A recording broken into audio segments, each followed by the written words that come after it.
नमस्कार। प्रभा साक्षी news network और आप सभी का स्वागत है। मोदी सरकार ने अपने तीसरे कार्यकाल का पहला बजट आज पेश किया और इस बजट को संतुलित बजट बताया गया है। रोजगार सृजन पर जोर दिया गया है। 2047 तक भारत को विकसित राष्ट्र बनाने के संकल्प की झलक इस बजट में दिखती है। लेकिन विपक्ष ने कहा है कि ये प्रधानमंत्री सरकार बचाओ बजट है। विपक्ष ने कहा है कि कुर्सी बचाओ योजना बजट है, क्योंकि इसमें बिहार को और आंध्र प्रदेश को जितना कुछ दिया गया है उतना अन्य राज्य को नहीं मिला है, इसलिए विपक्ष इसे असंतुलित बजट बता रहा है। वहीं विपक्ष का कहना है कि जो ये बजट लाया गया है इसमें जो चाहे किसान की बात हो, चाहे महिलाओं की बात हो, चाहे युवाओं की बात हो, उसकी अनदेखी की गई है। सरकार का कहना है कि रोजगार सृजन पर सर्वाधिक जोर दिया गया है और इसका मतलब ही यही है कि युवाओं की जो मांग है, युवाओं की जो चाहत है वो पूरी की गई है। नौकरियों की भरमार होगी। 4 करोड़ जो युवा हैं उनको इंटर्नशिप कराई जाएगी बड़ी कंपनियों में। जो भत्ता है वो सरकार देगी युवाओं को, तो युवाओं की जेब में पैसे डाले गए हैं। और आपको बता दें कि बहुत सारे उत्पादों पर जो कस्टम ड्यूटी है वो घटा दी गई है, तो चीज़ें सस्ती भी होंगी। इसके अलावा अगर हम बात करें जो सोना और चांदी सस्ता होगा, उससे महिलाओं की कई सारी जो डिमांड्स हैं वो पूरी होंगी। तो सबको खुश करने का प्रयास किया गया है। ख़ास तौर पर मध्यम वर्ग को राहत दी गई है आयकर के स्लैब में बदलाव करके, तो उनकी जेब में भी कुछ बचेगा। तो कुल मिलाकर हम देखें तो इस बजट का में वित्त मंत्री निर्मला सीतारमण ने एक प्रयास किया है कि लोगों की जेब में कुछ पैसा बचे, जिसे वो खर्च करें, और जब खर्च करेंगे तभी इकोनॉमी आगे बढ़ेगी। और इसके अलावा अगर हम देखें तो बहुत सी नई योजनाओं की शुरुआत करने की भी घोषणा की गई है बजट में। अगर हम बात करें, चाहे रक्षा बजट की बात करें, चाहे स्वास्थ्य क्षेत्र पे होने वाले बजट की बात करें, खर्च की बात करें, चाहे शिक्षा की बात करें, तो सब पर जो आवंटन है वो अच्छा खासा बढ़ाया गया है। कृषि का विशेष ध्यान रखा गया है। लेकिन विपक्ष ने इस बजट को सिरे से खारिज कर दिया है। उनका कहना है कि इस बजट में कुछ नहीं है और सिर्फ ये आंध्र को और बिहार को विशेष राज्य का दर्जा वो मांग रहे थे, तो विशेष राज्य का दर्जा नहीं दे सकते, तो विशेष पैकेज दे दिया, तो उनको खुश करने का प्रयास किया गया है। आइए प्रभा साक्षी की इस खास रिपोर्ट में आपको बताते हैं कि इस बजट की बड़ी बातें क्या हैं, आपको क्या फ़ायदा होने वाला है और कौन सी चीज़ें आपके लिए अब महंगी हो जाएंगी। इसके बाद आपको दिखाएंगे कुछ राजनीतिक प्रतिक्रियाएं। रोजगार और कौशल पर प्रधानमंत्री की 5 योजनाओं की बात करें तो आपको बता दें कि 4.1 करोड़ युवाओं के लिए 5 साल में रोजगार, कौशल और अन्य अवसरों के लिए प्रधानमंत्री ने 5 योजनाएं और पहल की हैं, जिसमें पहली है योजना क, यानी पहली बार वालों के लिए है। ईपीएफओ में पंजीकृत पहली बार रोजगार पाने वाले कर्मचारियों को 15,000 रुपये तक के 1 महीने का वेतन, जिसे 3 किस्तों में दिया जाएगा। दूसरी योजना है ख, विनिर्माण में रोजगार सृजन, यानी कर्मचारी और नियोक्ता दोनों को सीधे विनिर्दिष्ट स्केल पर प्रोत्साहन राशि उपलब्ध कराना, जो नौकरी के पहले 4 साल में दोनों के ईपीएफओ योगदान पर निर्भर है। तीसरी योजना है ग, यानी नौकरी देने वालों को मदद। सरकार नियोक्ता को उसके ईपीएफओ योगदान के लिए 2 साल तक हर अतिरिक्त कर्मचारी पर 3,000 रुपये प्रत्येक महीना भुगतान करेगी। चौथी है कौशल के लिए नई केंद्र प्रायोजित योजना। इसके तहत अगले 5 साल की अवधि में 20 लाख युवाओं का कौशल बढ़ाया जाएगा। 1,000 औद्योगिक प्रशिक्षण संस्थानों का उन्नयन किया जाएगा। पांचवी है 5 साल में 1 करोड़ युवाओं को 500 टॉप कंपनियों में इंटर्नशिप के लिए नई योजना।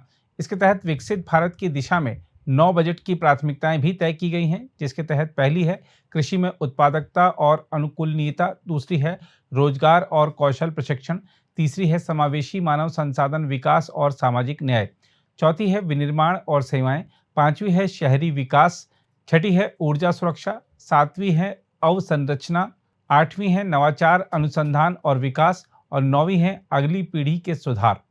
कृषि और इससे जुड़े क्षेत्रों के लिए 1.52 लाख करोड़ रुपए का आवंटन किया गया है। किसानों की खेतीबाड़ी के लिए 32 कृषि और बागवानी फसलों की नई 109 उच्च पैदावार वाली और जलवायु अनुकूल किस्में जारी की जाएंगी। प्रमाण पत्र और ब्रांडिंग व्यवस्था के साथ अगले 2 वर्षों में पूरे देश में 1 करोड़ किसानों को प्राकृतिक कृषि से जोड़ा जाएगा। प्राकृतिक खेती के लिए 10,000 आवश्यकता आधारित जैव आदान संसाधन केंद्र स्थापित किए जाएंगे। 3 साल में किसानों और उनकी जमीन को शामिल करने हेतु कृषि में डिजिटल सार्वजनिक अवसंरचना को लागू किया जाएगा। कौशल विकास की बात करें तो आपको बता दें कि प्रधानमंत्री के पैकेज के तहत 5 साल की अवधि में 20 लाख युवाओं के कौशल विकास के लिए केंद्र प्रायोजित नई योजना लाई गई है। इसके तहत 7.5 लाख रुपए तक के ऋण की सुविधा उपलब्ध कराने के लिए मॉडल कौशल ऋण योजना है। सरकार की योजनाओं और नीतियों के तहत किसी लाभ के लिए पात्र नहीं होने वाले युवाओं को घरेलू संस्थानों में उच्चतर शिक्षा के लिए 10 लाख रुपए तक के ऋण हेतु वित्तीय सहायता दी जाएगी। गिरवी या तृतीय पक्ष गारंटी के बिना मशीनरी और उपकरण की खरीद के लिए एमएसएमई को आवधिक ऋण की सुविधा देने के लिए ऋण गारंटी योजना भी लाई गई है। एमएसएमई को उनके संकट अवधि के दौरान बैंक ऋण जारी रखने की सुविधा के लिए एक नई व्यवस्था भी की गई है। इसके अलावा तरुण श्रेणी के अंतर्गत मुद्रा ऋणों की सीमा को उन उद्यमियों के लिए मौजूदा 10 लाख रुपए से बढ़ाकर 20 लाख रुपए कर दिया जाएगा जिन्होंने पहले के ऋणों को सफलतापूर्वक चुका दिया है। एमएसएमई तथा पारंपरिक कारीगरों को अंतर्राष्ट्रीय बाजारों में अपने उत्पादों को बेचने में सक्षम बनाने के लिए सार्वजनिक निजी भागीदारी मोड में ई कॉमर्स निर्यात केंद्र स्थापित किए जाएंगे। 30 लाख से अधिक जनसंख्या वाले 14 बड़े शहरों के लिए कार्यान्वयन और वित्त पोषण रणनीति के साथ आवागमन उन्मुखी विकास योजनाएं तैयार की जाएंगी। प्रधानमंत्री आवास योजना शहरी 2.0 के अंतर्गत 2.2 लाख करोड़ रुपए की केंद्रीय सहायता सहित 10 लाख करोड़ रुपए के निवेश से अगले 5 वर्ष में 1 करोड़ शहरी गरीब और मध्यम वर्ग के परिवारों की आवास जरूरतों का समाधान किया जाएगा।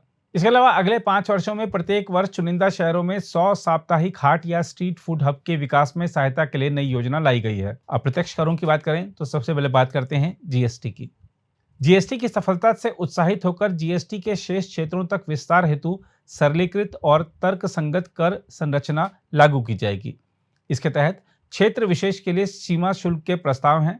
औषधियां और चिकित्सा उपकरण की बात करें, इसके तहत कैंसर की 3 दवाइयों को सीमा शुल्क से पूरी तरह छूट दी गई है। चरणबद्ध विनिर्माण कार्यक्रम के तहत एक्सरे ट्यूब और मेडिकल एक्सरे मशीनों में इस्तेमाल हेतु फ्लैट पैनल डिटेक्टरों पर मूलभूत सीमा शुल्क में बदलाव किया गया है। इसके अलावा mobile phone, mobile printed circuit board assembly और मोबाइल चार्जर पर मूलभूत सीमा शुल्क को घटाकर 15% किया गया है। साथ ही सोने और चांदी पर सीमा शुल्क घटाकर 6% किया गया है और प्लेटिनम पर 6.4% किया गया है। अन्य धातुओं की बात करें तो आपको बता दें कि लौह, निकेल और ब्लिस्टर तांबे पर मूलभूत सीमा शुल्क हटा दिया गया है। लौह स्क्रैप और निकेल कैथोड पर मूलभूत सीमा शुल्क हटा दिया गया है। तांबा स्क्रैप पर 2.5% रियायती मूलभूत सीमा शुल्क लगाया गया है। इलेक्ट्रॉनिक्स की बात करें तो रजिस्टरों के विनिर्माण हेतु ऑक्सीजन मुक्त तांबे पर कुछ शर्तों पर मूलभूत सीमा शुल्क हटाया गया है। रसायन और पेट्रोकेमिकल्स की बात करें तो अमोनियम नाइट्रेट पर मूलभूत सीमा शुल्क को 7.5% से बढ़ाकर 10% किया गया है। प्लास्टिक की बात करें तो पीवीसी फ्लेक्स बैनरों पर मूलभूत सीमा शुल्क को 10% से बढ़ाकर 25% किया गया है।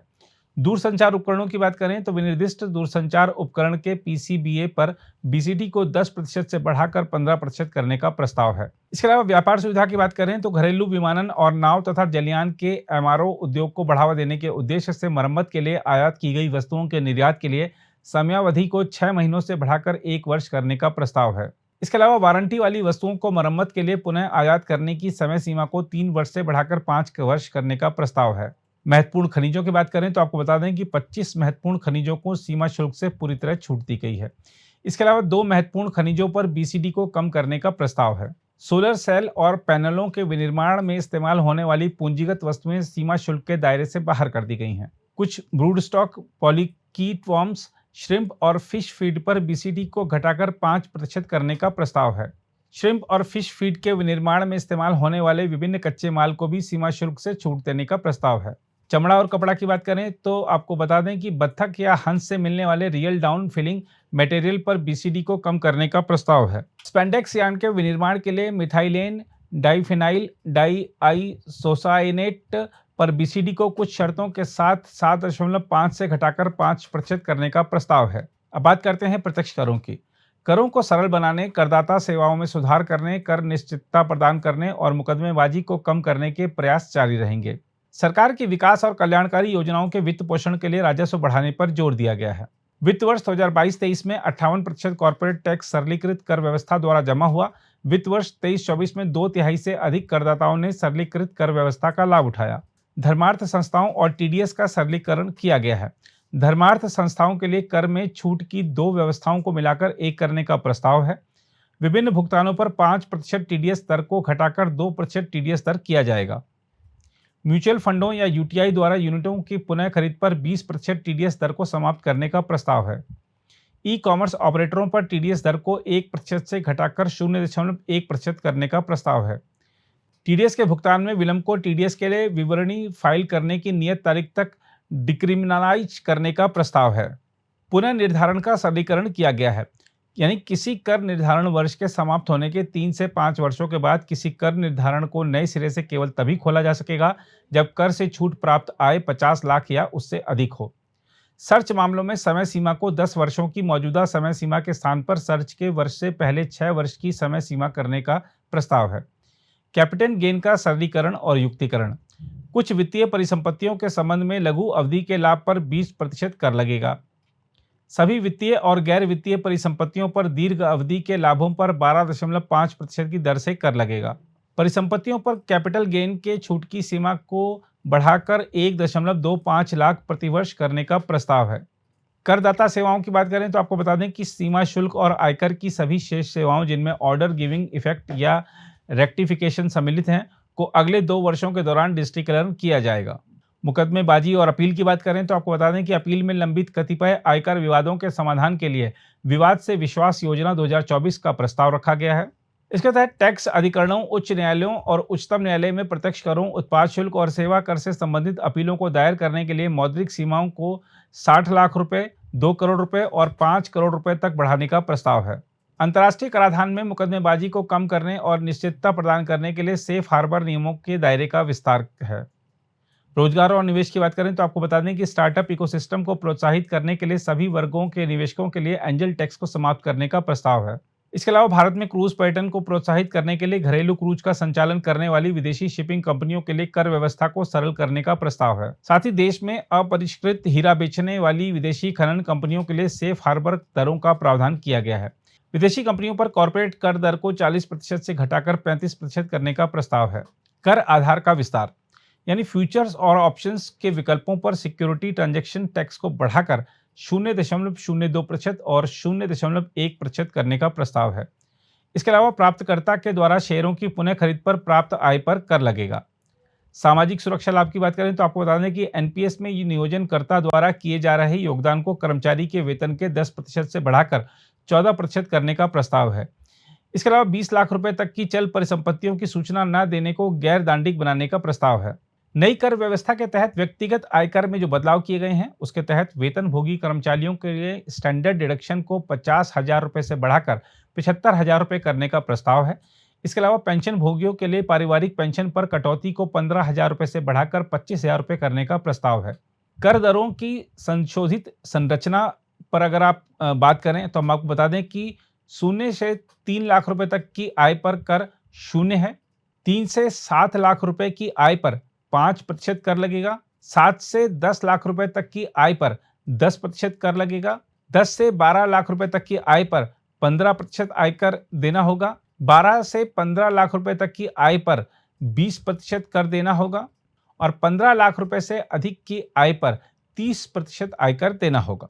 हम आपको बता दें कि नई कर व्यवस्था में वेतनभोगी कर्मचारी को आयकर में 17,500 रुपए तक की सालाना बचत होगी। तो ये थी बजट की बड़ी बातें। आइए अब देखते हैं बजट पर विपक्ष और पक्ष की प्रतिक्रियाएं। तो निवेश की हालत क्या रही होगी और जो बातें आंकड़ों के हिसाब से बड़ी बड़ी कही जाती हैं, जो इनके प्रोजेक्ट चल रहे होंगे वो प्रोजेक्ट कोई समय पर पूरा नहीं हुआ है इनका।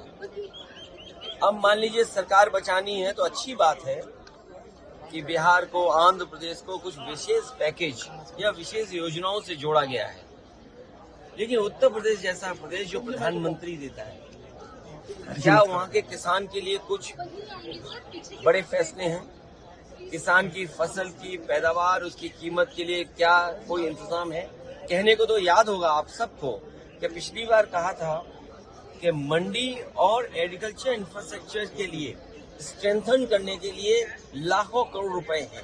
अगर वो इंफ्रास्ट्रक्चर स्ट्रेंथन हुआ था तो इसका मतलब किसान की आय दोगुनी होनी चाहिए या किसान की आय बढ़नी चाहिए थी, वो तो नहीं बढ़ी। तो किसान के साथ संकट पैदा किया इन्होंने। बेरोजगारी इन्होंने बढ़ाई है। 10 साल में जो इतनी बेरोजगारी बढ़ गई उसको कैसे कम करें, और वो भी आधी अधूरी नौकरी से। आप 2 साल की, 1 साल की या कुछ ट्रेनिंग करा करके नौकरी या रोजगार का सपना दिखा रहे हैं।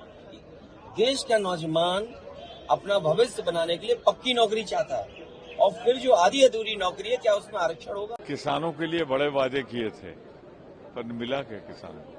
ना न्यूनतम समर्थन मूल्य का जिक्र आया और ना ही विकास निधि, किसान निधि बढ़ी। बात हुई थी कि हम बेरोजगारी दूर करेंगे, ना स्मॉल स्केल इंडस्ट्री के लिए कुल है, ना मीडियम स्केल इंडस्ट्री के लिए। कहां से बढ़ेगा? कुछ पूंजीपतियों के लिए सोने चांदी का दाम तो कम कर दोगे आप, लेकिन आम आदमी की जरूरत का कैसे पूरा करोगे?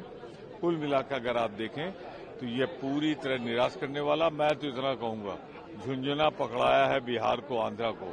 अगर मुख्यमंत्री अपने राज्यों के लिए वफादार हैं तो इन्हें चाहिए कि हर हालत में ये समर्थन वापस लें और बाहर आए। टाइम में बड़ा बड़ा बात करते हैं, वादा करते हैं, और वोट आ जाने के बाद, हो जाने का बाद दार्जिलिंग को भूल जाता है, कालिम्पोंग को भूल जाता है, मिरिक को भूल जाता है, मिरिक को, काशियांग को भूल जाता है। ये उसको नहीं चाहिए। ये तो दार्जिलिंग का पहाड़ी भाई बहनों को इसको याद रखना चाहिए। सिक्किम को मिलने दो, हमारा कोई इतराज नहीं है, लेकिन सिक्किम को मिलना और बंगाल को डिप्राइव करना दार्जिलिंग को, this I can not support. अगर आप भी लेना चाहते हैं देश दुनिया की तमाम जानकारी तो आज ही सब्सक्राइब करें हमारे चैनल को। साथ ही नीचे दिए बेल आइकन को जरूर दबाएं ताकि हर अपडेट आप तक पहुंच सके।